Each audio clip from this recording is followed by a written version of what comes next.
ఒకప్పుడు దక్షుడు బృహస్పతి యాగం చేయాలనుకుని అందరినీ ఆహ్వానిస్తాడు. కానీ తనకు నచ్చని శివుడిని పెళ్లి చేసుకుందనే కోపంతో కుమార్తె సతీదేవిని, అల్లుడు శివుడిని పిలవడు. అయితే తండ్రి యాగం చేస్తున్నాడని తెలిసి పుట్టింటి వాళ్ళు ప్రత్యేకంగా పిలవాలా ఏంటి అనే ఆలోచనతో ప్రథమ గణాలను వెంటబెట్టుకొని యాగానికి వెళ్ళిన సతీదేవి అవమానానికి గురవుతుంది. తండ్రి చేస్తున్న శివనిందని చూసి తట్టుకోలేని సతీదేవి యోగాగ్నిని రగుల్చుకొని ఆత్మార్పణ చేసుకుంటుంది. ఆగ్రహంతో ఊగిపోయిన శివుడు తన గణాలతో యాగశాలను ధ్వంసం చేస్తాడు.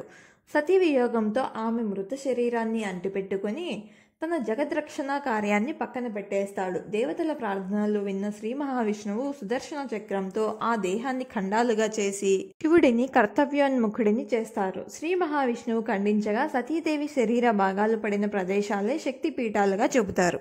అప్పుడు కూడా ప్రతి శక్తిపీఠంలోనూ సతీదేవికి తోడుగా భైరవుడు అంటే శివుడు తోడుగా దర్శనమిస్తాడు. ఈ శక్తిపీఠాల గురించి భిన్నాభిప్రాయాలున్నాయి.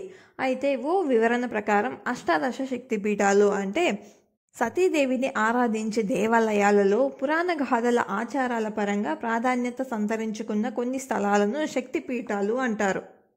ఈ శక్తిపీఠాలు ఏవి, ఎన్ని అనే విషయంలో విభేదాలున్నాయి. 18 అని, 51 అని, 52 అని, 108 అని వేరువేరు లెక్కలున్నాయి. అయితే 18 ప్రధానమైన శక్తిపీఠాలను అష్టాదశ శక్తిపీఠాలు అంటారు. భారతదేశంలో మాత్రమే కాకుండా ఇతర దేశాల్లోనూ అమ్మవారి శక్తిపీఠాలు ఉన్నాయి.